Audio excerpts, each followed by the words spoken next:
Since the DNC, I've kept repeating over and over again that liberals should not be worried that Kamala Harris, in spite of her awful campaigning, is doing well enough in the polls, and seemingly she will most likely win the election.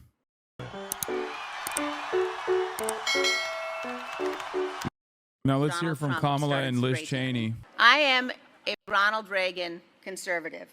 I believe in limited government. I believe in low taxes. I believe in a strong national defense. And I believe that the private sector is the engine of growth of our economy. I believe that the family and not the government is the most important structure. So will you be voting for Joe Biden? Yes, I already said it. I'm riding with Biden. I'm riding in Biden. He said he does not recognize Taft-Hartley, and that I will remember. Our security and our freedom depend upon a world in which America, with our allies, leads. And above all else, I know that the most conservative of conservative values is fidelity to our Constitution.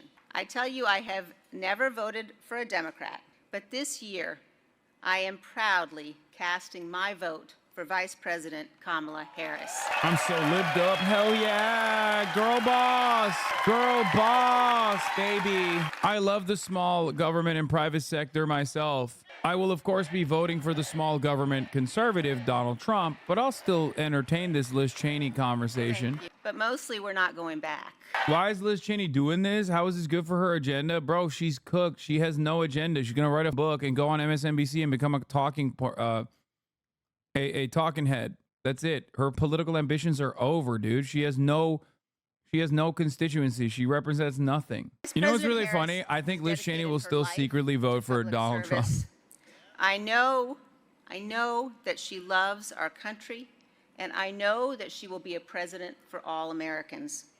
As a conservative, as a patriot, as a mother, as someone who reveres our Constitution, I am honored to join her in this urgent cause. As we meet here today, our republic faces a threat unlike any we have faced before. A former president who attempted to stay in power by unraveling the foundations of our republic, by refusing to accept the lawful Can I say something? I mean, it's my stream. I can say whatever I want, but I have a sneaking suspicion that these guys hate Donald Trump because Donald Trump takes their toys away. And Donald Trump spells volatility. And I think what these guys don't realize is that when they come out and they're like, Donald Trump is going to f up democracy, I don't think the Trump voters care. Like, I don't think many Americans care. Why don't they care? Because they hate the government, dog.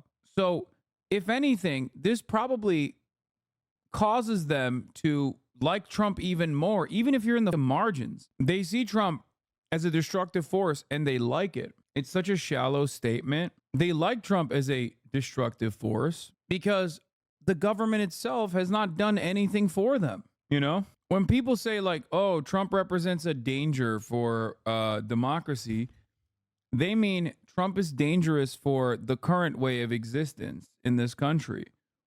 And if you're angry and resentful about the current way of existence in this country, you probably go, yeah, I like that. You have like a barely 20% approval rating for Congress year over year. I think a lot of people understandably despise the government. I guess luckily enough for liberals, most people who are resentful and despise the government are too lazy to get off the couch and vote for Donald Trump. That's it. As they brutally beat law enforcement officers, as they hunted the vice president and the Speaker of the House, Donald Trump watched the attack on television. CNN and MSNBC are covering the speech. Fox News isn't. So who is this for? It's for CNN and MSNBC. Sitting in the dining room next to the Oval Office, he refused repeated pleas from his family, from his closest advisors, from the most senior officials in his campaign and in our government to tell the mob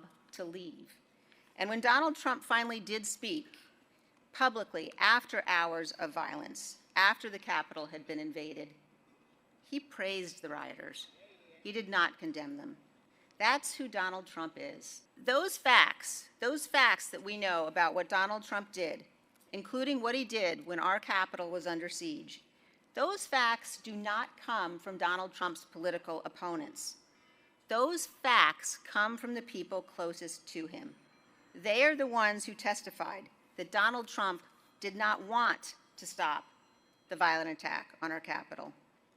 When he learned that Vice President Pence was not going to abandon his oath and help Trump seize power, Trump sent out a tweet attacking Pence and further inflaming the mob.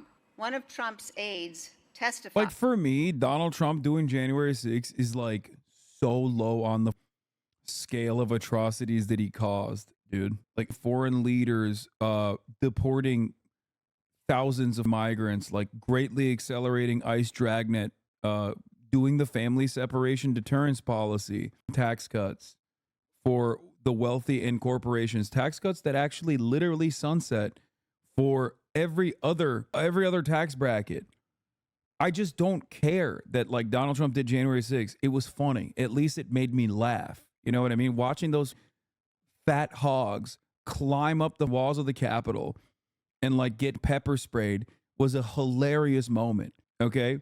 If Donald Trump was, like, I don't know, I guess like a run-of-the-mill Democrat and then did January 6th, I would say, okay, that's a little bit weird. That's, like, definitely in the top 5 things that are pretty bad. But the issue is, Trump's entire existence, from hyping up Nazis, greatly utilizing the bully pulpit to, like, greatly worsen conditions for undocumented citizens and people who are black and brown, like putting Supreme Court justices, appointing Supreme Court justices into the United States Supreme Court that took away civil liberties.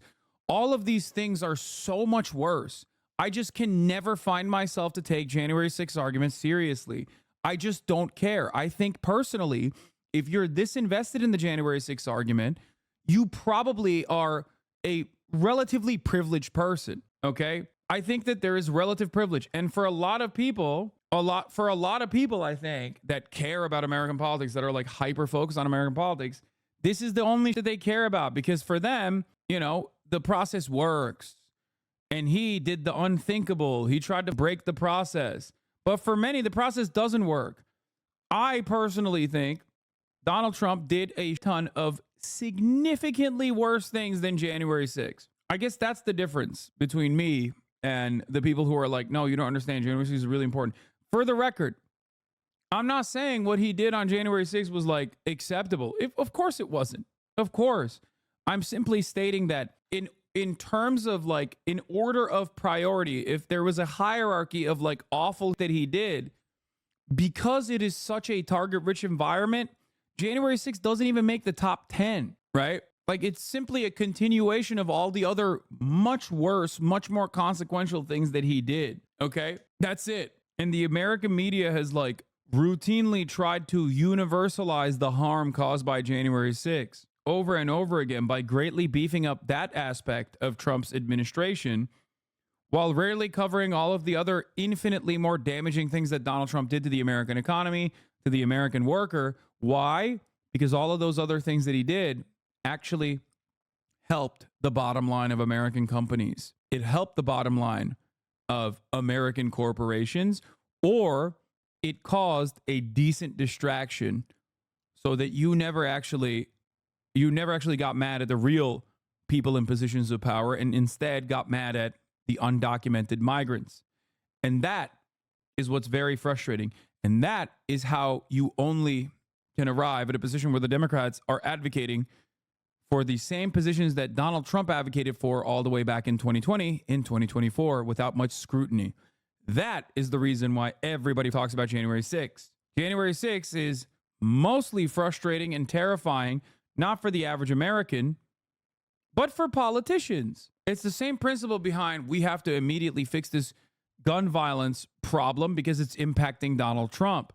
In a country where gun violence impacts Donald Trump, what about the average person? It can happen to anyone. It does happen to everyone. Gun violence is a you problem. It's not a them problem. When it becomes a them problem, then they're like, whoa, we're going to spend billions of dollars in the Secret Service to make sure that, this never happens again.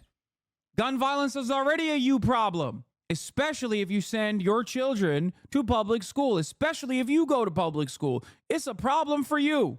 It's not a problem for them. But the moment that it becomes a problem for them. Whoa, whoa, whoa, whoa, whoa. We got to dial this back. Whoa, whoa. Calm down now. That's it. And I view January 6th in the same framework. This isn't to say that it's not like out of the ordinary, unusual. It is. It just simply in the grand scheme of things, it simply is not in the top 10, maybe 20 worst things that Donald Trump did. But it's shocking that the media covers it as though it is the worst thing that Donald Trump did. I called it funny 2 days ago. It is objectively funny. History teaches us again and again that democracies can fall. They fall to populists. They fall to strongmen who beguile their fellow citizens with conspiracy theories and false emergencies. As my friend, the late Charles Krauthammer, taught us, the lesson of our history is that the task of merely maintaining strong and sturdy the structures of our constitutional order is unending. It is the continuing and ceaseless work of every generation. And that responsibility on all of us in this election. This great country of ours requires leaders of character. We must choose men and women who have what Abraham Lincoln called a sincere heart. Our nation's second president, John Adams, put it this way. On the first night he ever spent in the White House, he wrote a letter to his wife, Abigail. And his letter included a prayer that is so special, President Kennedy had it engraved in the mantelpiece in the state dining room in the White House. And in his letter, he said this, "May none but honest and wise men ever rule under this roof." How bad do you think a second Trump presidency will be? It'll be bad. It'll be really bad. Now I'm women too. Which is why I despise these freaks in the Democratic Party for bouldering towards that. Okay? Bouldering towards that reality, spearheading the effort, and worse than potentially losing to Donald Trump, the fact that they are setting the conditions for a Trumpian-style form of governance to be considered appropriate, at least on the issue of immigration, at least on the issue of the way we see black and brown people. Because you don't know who is a documented and undocumented person. It just means black and brown people. That's all this is, okay? So when the Democratic Party is both losing potentially to the Republican Party and doing it in a way where they are also priming their base of support to believe the Republican Party's dangerous conspiracies surrounding immigrants, this is a terrifying prospect. Harris for president. I know that President Harris will be able to unite this nation. I know that she will be a president who will defend the rule of law. And I know that she will be a president who can inspire all of our children, and if I might say so, especially our little girls, to do great things. So help us right the ship of our democracy so that history will say of us, when our time of testing came, we did our duty and we prevailed because we loved our country more. And now it is my great honor to introduce you to our Vice President and the next President of the United States, Kamala Harris. The current contract for the ILA is an extension on the previous contract, but it doesn't matter if the members don't ratify the new terms and conditions that are being set as they get back to work. They're just back in action. Okay? See? A tentative deal would still need to be ratified by the rank and file ILA members before it would take effect. But with ships stuck at sea, unable to come into the U.S. ports to unload and load goods, the union has agreed to have workers return to work on Friday. It is a show of goodwill from the union to continue getting back to work, but it doesn't matter. Should the rank and file refuse to ratify the contract, vote against the deal, it will start again. Okay? It has happened before. Just last month, the International Association of Machinists and Jetmaker Boeing reached a tentative deal that union leaders recommended to their 33,000 members accept, and even described as the best deal they had ever negotiated with the company. But union members voted nearly unanimously to reject it and have remained on since September 13th. Remember, I told you that you cannot take back a contract that they say no to. Okay? Because there is still a democratic process. That's why I said the company side has all of the power to end this work stoppage, whereas the union side does not. Do you get it? All right, let's listen to these freaks now. Mayor Grant, thank you for the warm welcome. I gotta pee. I want to thank Senator Tammy Baldwin, who is traveling around the state, but who I know you will re-elect in November. Thank you, Sheriff Mitchek, for your support and your life of service to the people of Iowa County. And so I do want to say a bit more about Liz Cheney. You all know her leadership, and she has obviously and so importantly been a leader for the people of Wyoming, but she has also been an extraordinary national leader and has served with great honor. And she not only, as she has talked today, recognizes that character is among the most important attributes of leadership, but she also personifies that attribute. And she possesses some of the qualities of character that I most respect in any individual and any leader. Courage, especially at a moment like this, where there are so many powerful forces that have been intent on trying to demean and belittle and make people afraid. And there are many who know it is wrong, and then there are those who have the courage to speak out loudly about it, and the conviction to speak truth. And, you know, it is so admirable when anyone does it, and especially when it is difficult to do in an environment such as this. But Liz Cheney really is a leader who puts country above party and above self, a true patriot, and it is my profound honor to have your support. And I also want to thank your father, Vice President Cheney, for his support. Boo! Boo! Gross! Every Gross! endorsement matters, and this endorsement Boo! matters a great You deal, suck. And it carries a special significance because, as you said, we may not see eye to eye on every issue, and we are going to get back to a healthy two-party system. I am sure of that, where we will have vigorous debates. Why? Why? Why do you want that? And as you said, you may not have supported a Democrat for president before, but as you have also said, we both love our country and we revere our democratic ideals. And we both also believe in the nobility of public service. And we know that our oath to uphold the Constitution of the United States of America is a sacred oath, an oath that must be honored and must never be violated. And your words today and the reason we are all here today, I think really do underscore perhaps one of the most fundamental questions that is facing the American people in this election.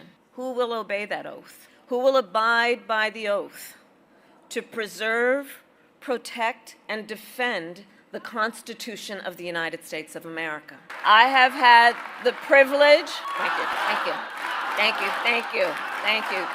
thank you. And I have sworn an oath to uphold the Constitution 6 times in my career, including as Vice President, as a United States Senator, and as the top law enforcement officer of the largest state in our country, responsible for upholding and enforcing the laws of the state and the laws of the United States was the work I did. And I have never wavered in upholding that oath. And I have always executed it faithfully and without reservation. And therein lies the profound difference between Donald Trump and me. He, who violated the oath to uphold the Constitution of the United States of America. And make no mistake, he, who, if given the chance, would violate it again. Donald Trump lost the 2020 election. And as you have heard and know, he refused to accept the will of the people and the results of an election that was free and fair. As you have heard, he sent an army to the United States Capitol, where they law enforcement officers. He threatened the life of his own vice president and refused to engage in the peaceful transfer of power. And let us be clear about how he intends to use power if elected again. He has called for jailing journalists, political opponents, anyone he sees and deems. Every day that by, He has pledged to destroy the independence. I feel more and more like Kamala Harris is going to lose. Our active duty military against Like, our own citizens. Since the DNC, I've kept repeating over and over again You and my running that mate liberals both. should not be worried that Kamala Harris, in spite of her Listen, I awful think that anyone campaigning, who recklessly is doing well enough in the tramples on polls, our and democratic seemingly she values as will Donald most Trump likely has. win the election. Anyone who has And actively I'm not and violently obstructed the will of the people. I'm not kidding when I say and the this. peaceful transfer of power, as Donald I Trump feel as has. though, in spite of the Anyone who historic has called unpopularity for, I of quote, termination of the Trump Constitution of the United administration and the Trump States, as campaign, Donald Trump has, must never I believe that she is behind the inching seal towards of a defeat. The President of the United States. Actions like this one Never again. only reaffirm, only actions like this one, doing a like Trump Republicans for Harris rally alongside Liz Cheney, a person with zero constituency. Like, you have to understand, this person does not have an active constituency within the Republican Party at all. Okay, celebrating her endorsement in this way, using campaign resources and funds to promote Liz Cheney, thinking that that is going to move the needle for you, spells trouble for the future prospects of this campaign. Not necessarily because like this is going to negatively polarize people against her. I mean, I'm sure people that would have been negatively polarized towards this sort of thing are even more reaffirmed in their commitment to not vote for the Democratic Party despite their progressive values, right? But I just mean that it shows me that they have a finite amount of time and a finite amount of money, and they're using it for this, which is wholly unproductive. It shows me that they're stupid. Like, they are wasting time, effort, and resources on dumb. That's it. Campaigns that do stuff like this will lose. Trump, on the other hand, in spite of his historic unpopularity, is literally actively trying to win voters from every corner he can. Kamala Harris has a much broader base of support that she can lean into that she chooses not to. Donald Trump does not. And in spite of that reality, in spite of the fact that Donald Trump was president already, has his like firmly committed base, he's still choosing to go out and try to pick apart any vote he possibly can. Literally any.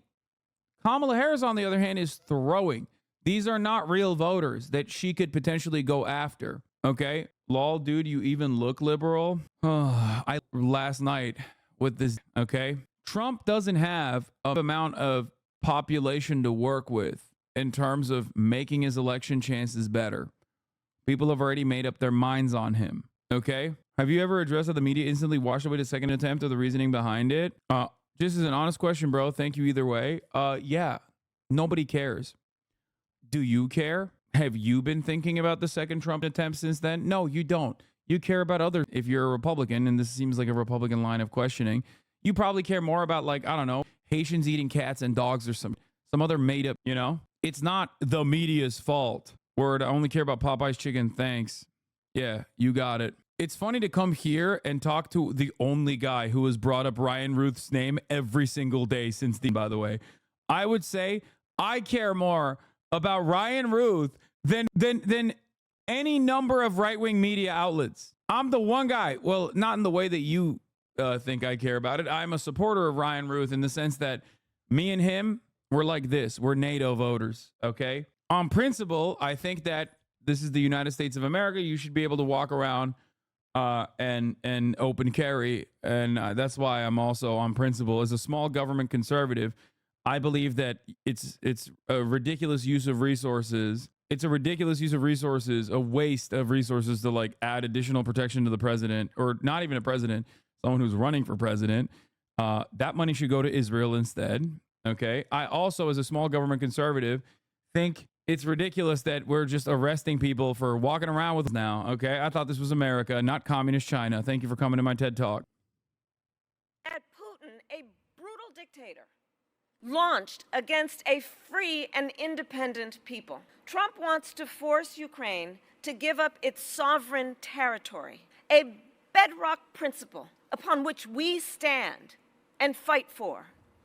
And you know who else wants them to give up their sovereign, absolutely, territory? Putin. And that's not a plan for peace.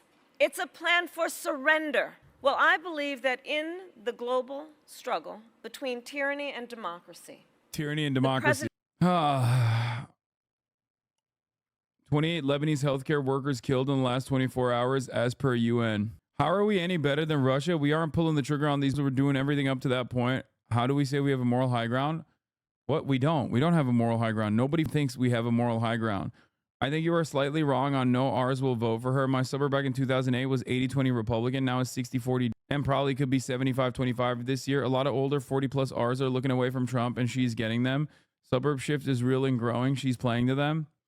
Yeah, that leads me to my second question, which is, do you want the Democratic Party to be the Republican Party, but, you know, a little bit marginally better on the issue of gay people? You know, that's the other side.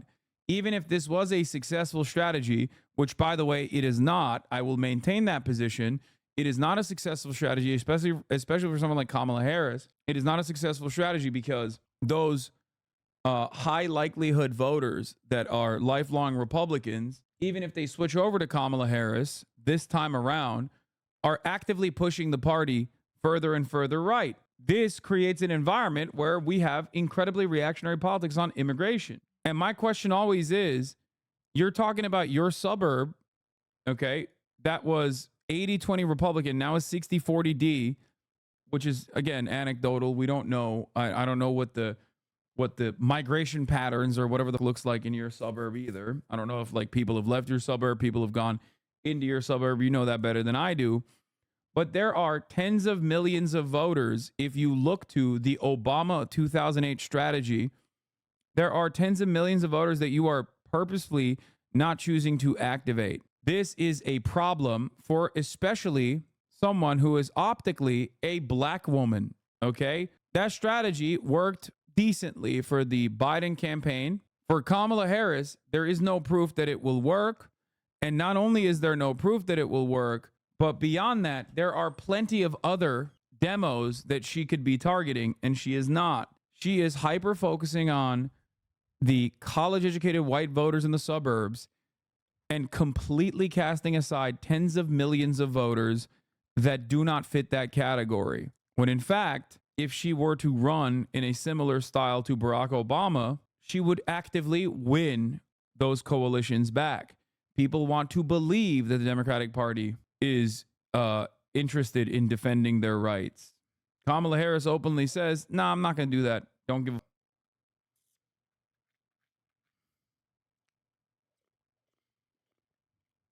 But even if it was successful, even if it was successful, do you want it to be successful? Do you want the Democrats to be the ones dishing out like a lighter version of fascism? Because all you're doing in that situation is just creating ample ground for Republican fascists to come in.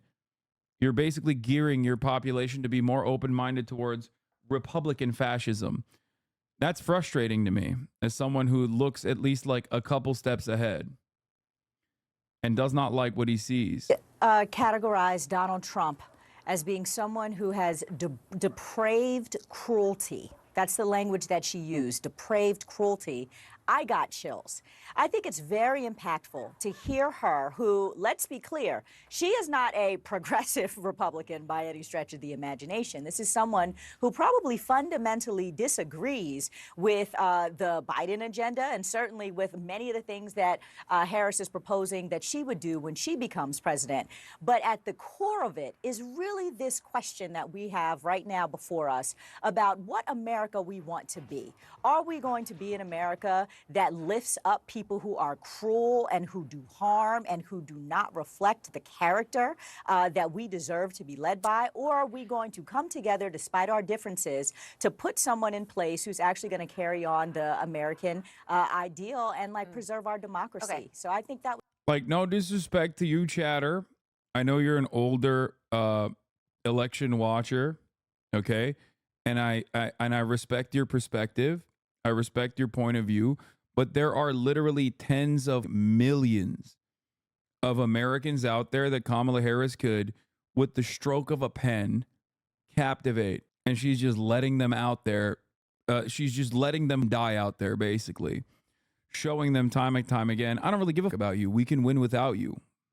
Okay? That's what's incredibly frustrating. There are a larger number of voters out there who, at the very least, would be more likely to vote for Kamala Harris or outright are not voting for Kamala Harris because of the previous administration's historically unpopular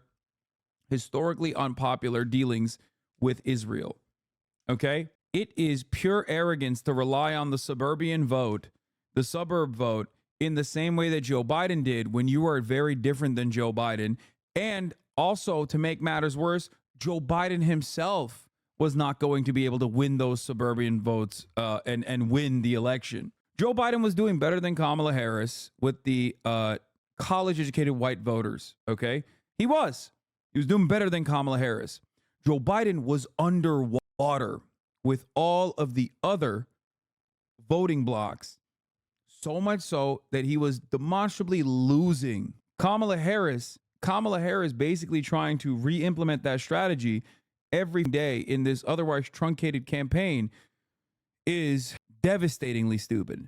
The Democratic Party is more socially progressive by far than 2008. A lot of these people were like, ew, gays a few decades ago. Even Obama was like, ew, gays law. A lot of social issues moved. Yeah, no, that's why I'm saying you just want to be gay Republicans at that point. And is that something that you want? A lot of social issues moved. These people as kids grew. And yes, she should play her base too. Her Israel stance is asked to me personally. I disagree with it being fascism light. A lot of suburb people nationally have more left, not just state as right wing. What? No, I think it's not even the Israel thing that I'm talking about in terms of like fascism light. Israel is just fascism full. Her fascism light attitude is on immigration. Because she and the Democratic Party want to get this left-wing parasite off the party that attached itself during the FDR admin. They want suburban Republicans that will continue to actively push the left away because there's no incentive in this country to do anything else. Yeah. Mexico's government has a strategy more similar to your suggestions, and they just elected a Jewish woman by over 60% of the vote in a 90% Catholic country. The right has moved left and ran like our neolibs. Yes, I know that. It is because the reactionary forces respond to any kind of counterweight. If the Democratic Party was actively progressive, you would see a significantly more progressive Republican Party as well.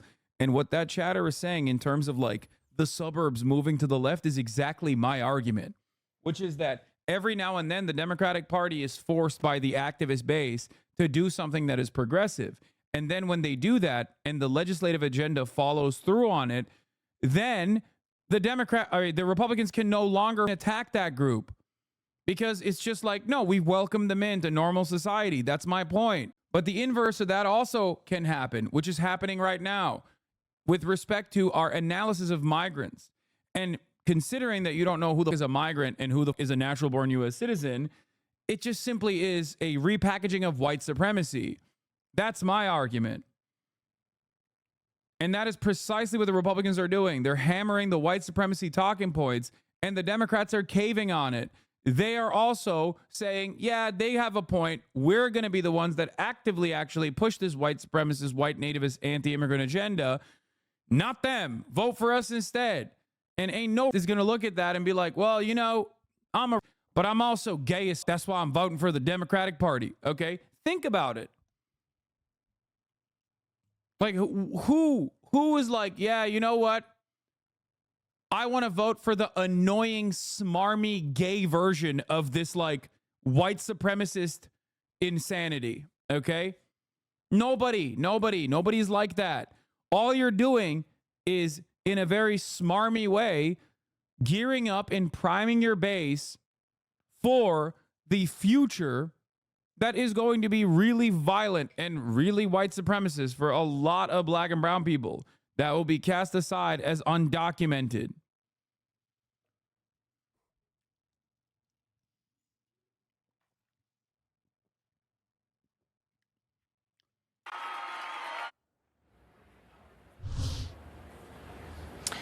Aisha, there are some for whom that resonates, right? That is the choir, right? That is the preaching to the choir. That was a rally. But do you think at this point that does, bring in new people or give permission? And how come?